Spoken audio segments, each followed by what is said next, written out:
Dino Bob 2019, and we're working on a front drive. It's a Magnuson aftermarket front blower for a TRD. And what this customer needed done, he wanted to machine the front down for a smaller pulley. We also constrictor gripped it. It's a 245 right now. Really wouldn't want to get much smaller than that. Also gapped a very large throttle body on, which we had to port match and cut quite a bit out of there. And got all new high-speed bearings rebuilt, new seals. And then we also replaced this coupler. A lot of these new blowers have these spring-loaded couplers.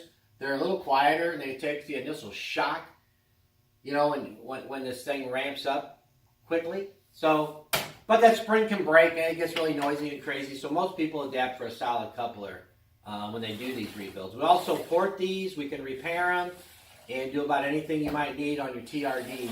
So if you have any more questions, give me a call at 636-949-2275. Thanks.